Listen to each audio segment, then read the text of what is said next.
¿Alguna vez has sentido que alguien te mira fijamente a los ojos y hace trizas la vida que creías haber construido juntos? A mí me pasó un martes, justo en medio de nuestra cocina en Pozuelo de Alarcón, Madrid. Acababa de llegar a casa, me había aflojado la corbata y estaba decidiendo entre las sobras o pedir algo a domicilio. Fue entonces cuando Amalia dejó caer la fuente de lasaña con un estruendo que resonó en el suelo de baldosa, como un disparo de advertencia. Se acabó, dijo arrancándose el delantal como si fuera una soga. No soy tu chacha, Marco. No voy a cocinar ni una sola comida más hasta que veas lo que se siente. Parpadeé. ¿Qué? ¿De qué estás hablando? Me apuntó con una cuchara de madera como si fuera una daga. Yo también trabajo. Tengo plazos de entrega, Marco. Tengo clientes llamándome durante la cena, y luego llego a casa y hago de chef, criada y esposa como si estuviéramos en 1954. Nunca la había visto así. No gritaba. Amalia no gritaba, hervía de rabia. Esa clase de ira que se cuece a fuego lento, justo por debajo del control, mucho más peligrosa que cualquier grito. Intenté responder, intenté entender de qué iba todo aquello en realidad. Pero antes de que pudiera siquiera tomar aliento, se fue furiosa al dormitorio y cerró la puerta de un portazo. Y yo me quedé allí junto a la isla de la cocina, todavía con el correo en la mano. Soy director de logística. Mis días son hojas de cálculo, rutas, problemas resueltos con precisión. Nuestra vida siempre había funcionado de la misma manera, eficiente, fiable. Yo cortaba el césped. Ella preparaba las comidas de la semana. Yo pagaba las facturas. Ella pedía cita en el veterinario. No hablábamos de ello. Simplemente se daba por sentado. Eso era lo que nos hacía un equipo. O eso creía yo. Miré la vitrocerámica vacía, el delantal ahora hecho un ovillo en una silla, como si hubiera sido derrotado. Algo cambió dentro de mí. No era ira ni tristeza, solo un sordo pensamiento de aceptación. Quizás no iba de farol. Quizás hablaba en serio. Así que saqué el móvil, tecleé Chef a domicilio Madrid y pulsé el primer resultado. No era por venganza. Ya ni siquiera se trataba de la cena. Se trataba de que no me volvieran a pillar desprevenido. Dígame, dije, cuando alguien respondió.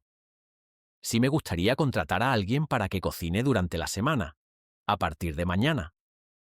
Miré por el pasillo hacia la puerta cerrada del dormitorio. El silencio era tan denso que se podía mascar. Y sin embargo, algo me decía que esto era solo el principio. A la tarde siguiente, el timbre sonó a las 7:02 en punto. Abrí la puerta y me recibió una ráfaga de aroma a cítricos y romero. Sutil, limpio, profesional.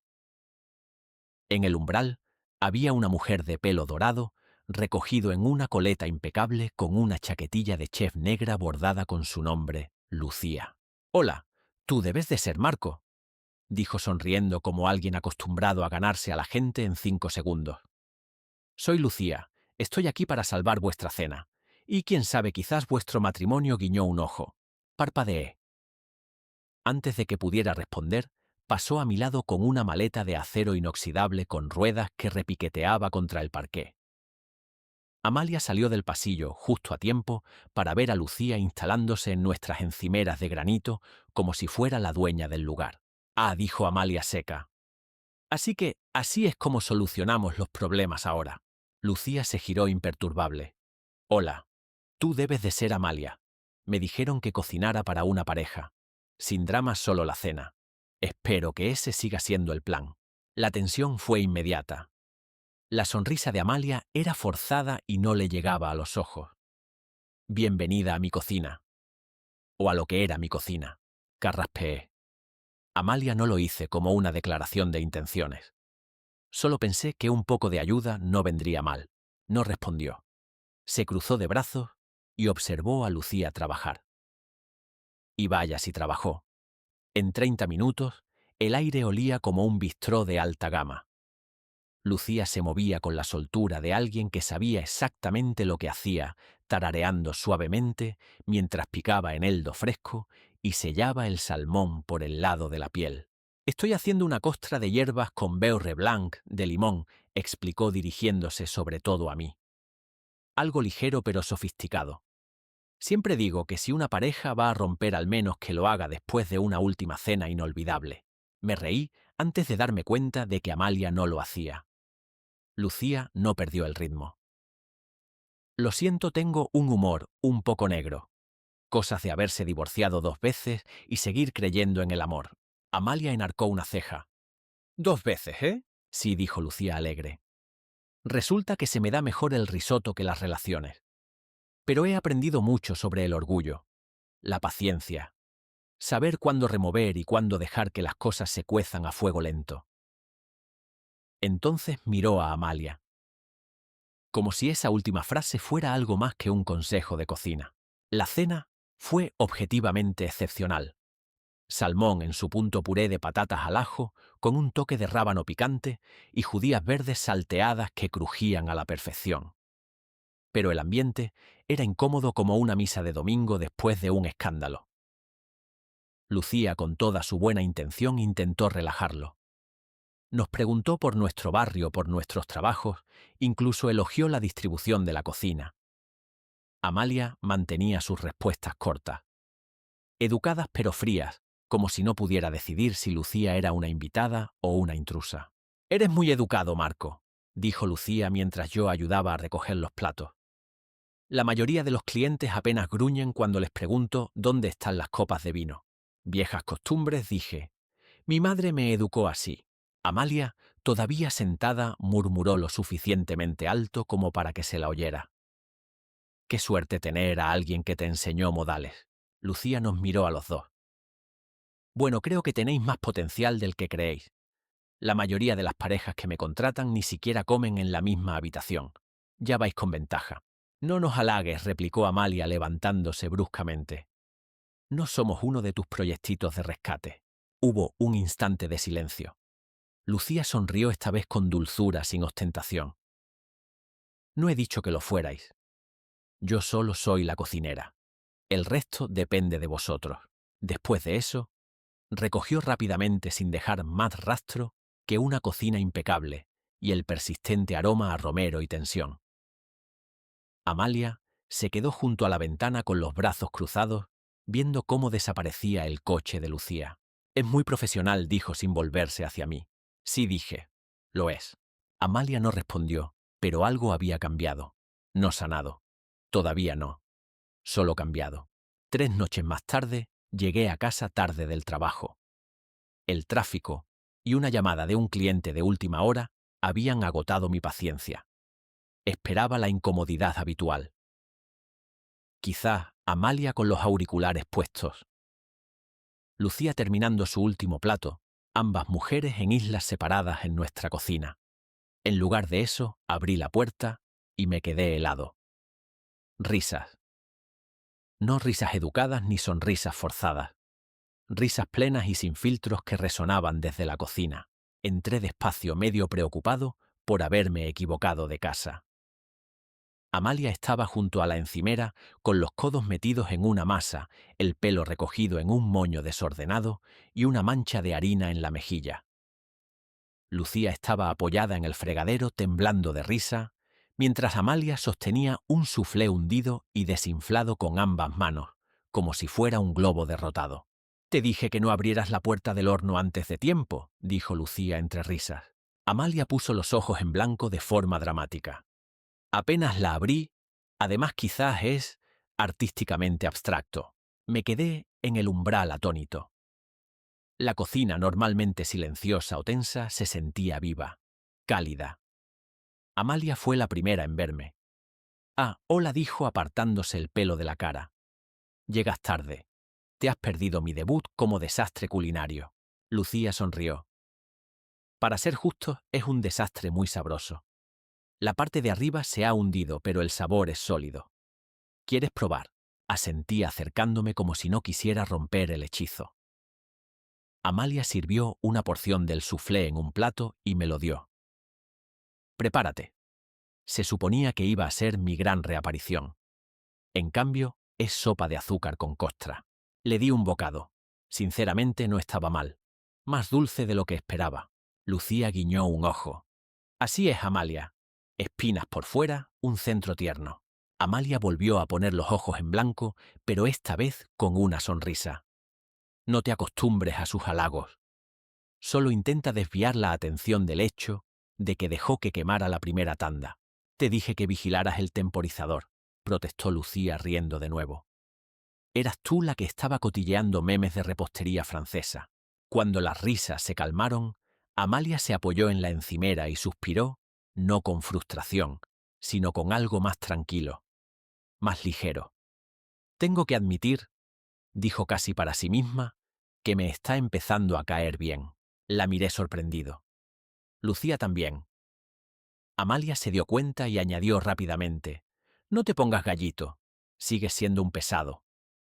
Solo que menos cuando no estás corrigiendo mi técnica para medir ingredientes cada 2 segundos. Lucía levantó las manos en señal de rendición. Nada de correcciones esta noche. Palabra de Scout. La habitación cayó en un ritmo suave después de eso. Lucía limpiando.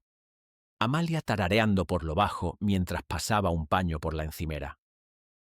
Por primera vez en semanas sentí que quizás no nos estábamos desmoronando, que quizás las piezas no se habían esparcido demasiado lejos después de todo.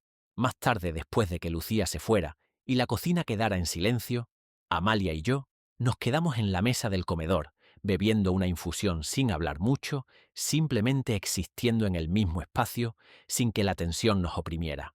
Me miró de repente. ¿De verdad crees que tengo un centro tierno? Parpadeé. Creo que a veces dejas que se vea. Amalia sonrió, una sonrisa pequeña y real. Bueno, no se lo digas a nadie. Sucedió un miércoles. Esa clase de bajón de mitad de semana en la que todo parece medio dormido. Había vuelto a casa temprano. Me habían cancelado una reunión y encontré a Lucía en la cocina con las mangas remangadas, sus manos moviéndose a toda velocidad, mientras batía algo en un bol. Parecía concentrada, contenta, como si la cocina fuera un puzzle que sabía cómo resolver. Hola, dije dejando caer las llaves. Lucía levantó la vista sorprendida, pero sonriente. Marco llega justo a tiempo. Le estoy enseñando a tu mujer a hacer una reducción de vino tinto. O lo intento. La voz de Amalia llegó desde la despensa. No soy un caso perdido, ¿sabes? Me apoyé en el umbral observándolas. Era una energía tan diferente a la de hacía una semana.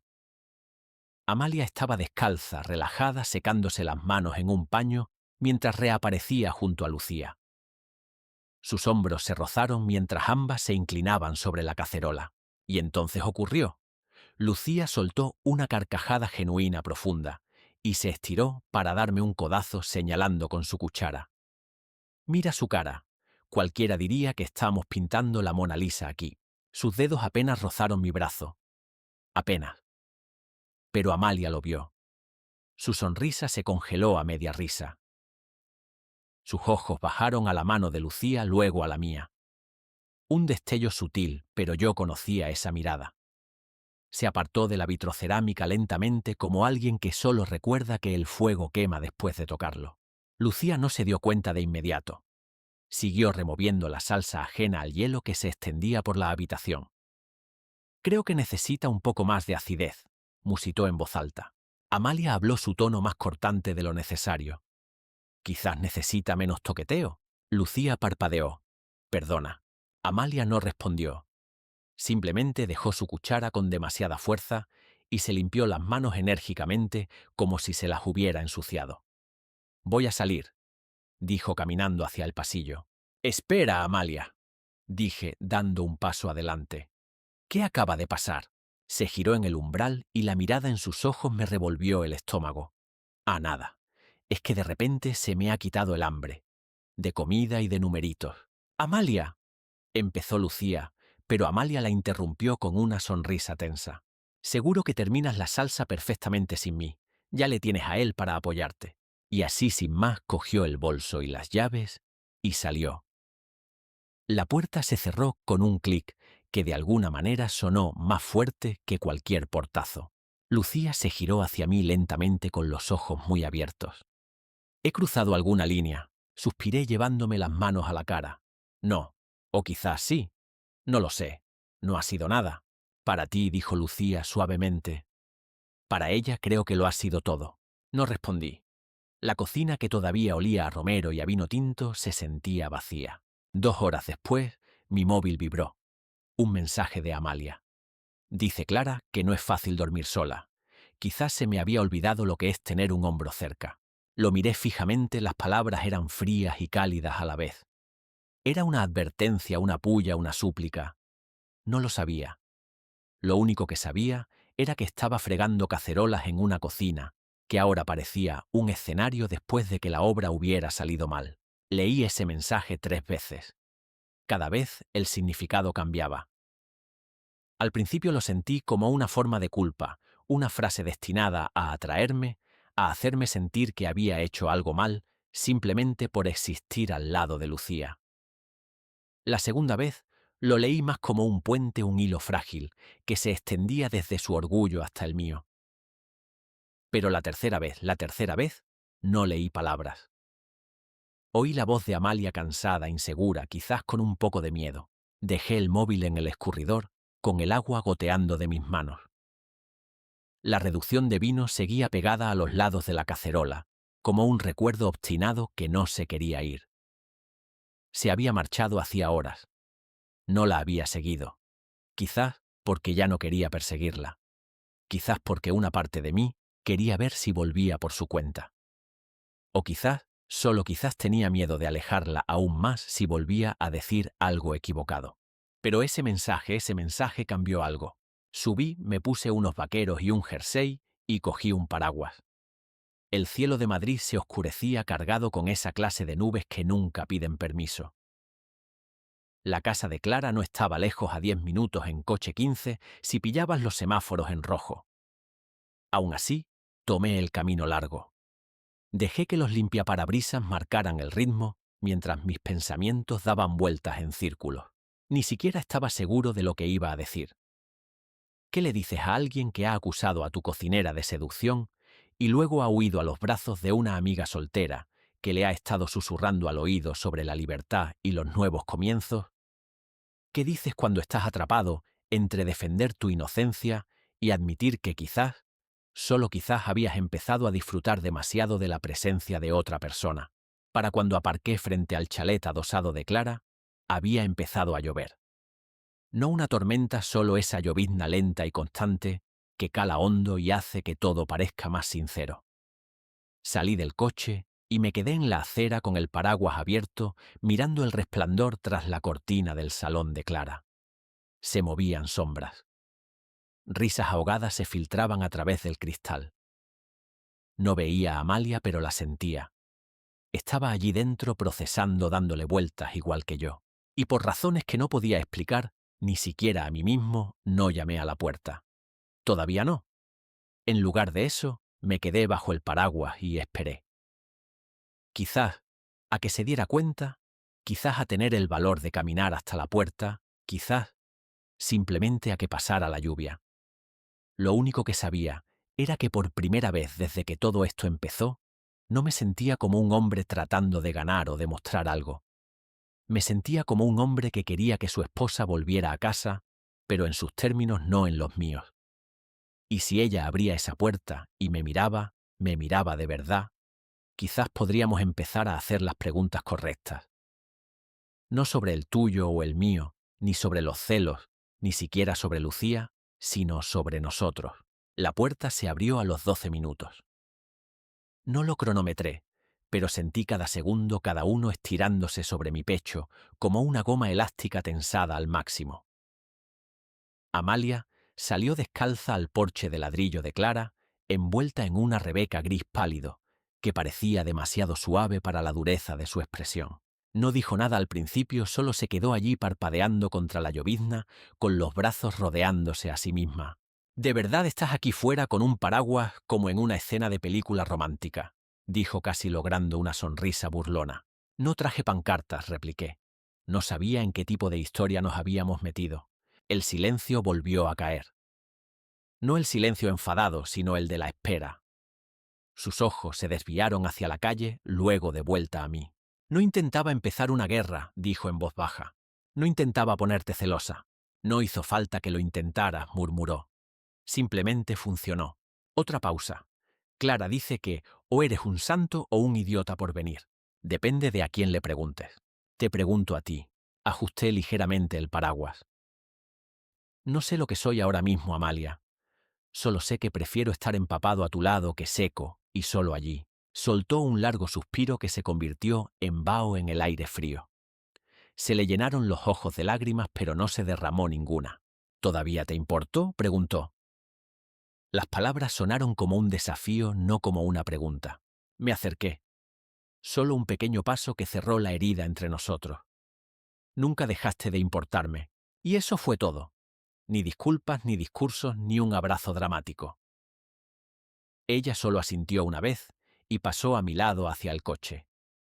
La seguí sin decir palabra, le abrí la puerta y esperé a que se sentara. No hablamos en el camino a casa. Los limpiaparabrisas llenaban el silencio como un latido. Cuando entramos en el garaje, la casa parecía diferente. No porque algo hubiera cambiado, sino porque nosotros lo habíamos hecho. La luz del porche parpadeó una vez, y luego se quedó fija. Dentro todo estaba en calma. Ni rastro de Lucía, ni olor a limón o tomillo, solo el eco de nuestros zapatos sobre el parqué y el peso de todo lo que no habíamos dicho. Amalia se detuvo en el pasillo y se giró hacia mí. No sé qué pasa ahora. Asentí. Yo tampoco. Extendió la mano lentamente, sus dedos rozando los míos. No un agarre, no un apretón, solo un toque como pidiendo permiso para quedarse. No me aparté. Arriba nos cambiamos en silencio. No compartimos cama esa noche, pero tampoco hubo portazos. Solo dos personas de pie entre los escombros de algo que no estaban dispuestas a enterrar. A la mañana siguiente me desperté con el sonido de movimiento en la planta baja. Ni golpes ni gritos, solo el arrastrar de pies, el leve tintineo de cubiertos y el murmullo de algo friéndose. Me puse una sudadera y bajé a la cocina sin saber qué encontraría. Amalia estaba junto a la vitrocerámica en pantalones de pijama y una vieja sudadera de la universidad con el pelo recogido y la mirada fija en la sartén. El aroma a canela y vainilla llenaba el aire. Torrijas. De las que solía hacer un sábado sí y otro no, cuando todavía estábamos aprendiendo los ritmos del otro. Levantó la vista cuando entré, sus ojos cautelosos pero suaves. He pensado que te vendría bien algo caliente, dijo. Asentí todavía medio dormido, pero más aturdido que otra cosa. Y te he hecho el café, añadió casi con timidez, mientras señalaba la taza que esperaba en la encimera. 2 de azúcar, como a ti te gusta. Le di un sorbo. El silencio se instaló entre nosotros. Esta vez no era frío, más bien a temperatura ambiente, el espacio donde crecen las cosas nuevas. Iba a pedirle a Lucía que me enseñara, dijo Amalia de repente, dándole la vuelta a una torrija. Pero luego me di cuenta de que ya no la quería en esta cocina. La miré con atención. ¿Porque estaba celosa?, negó con la cabeza. Porque es nuestra y se me había olvidado lo que eso significaba. La torrija chisporroteó mientras la ponía en un plato y luego lo deslizó frente a mí sin fanfarrias. Me senté, comí.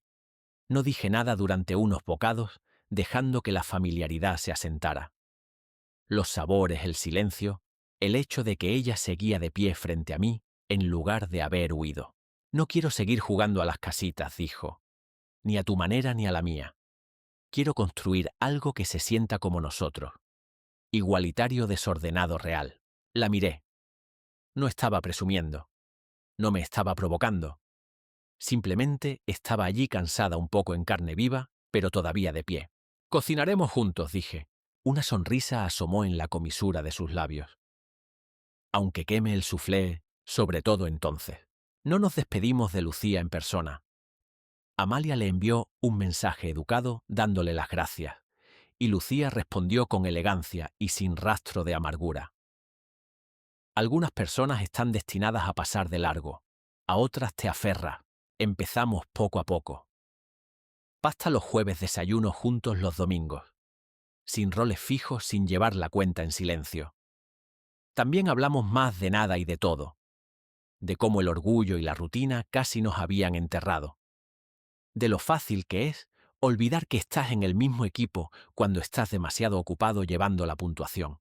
La cocina ya no parecía un campo de batalla, parecía un comienzo. El amor, resulta, no va de quien cocina o quien limpia, va de estar ahí incluso después de las tormentas.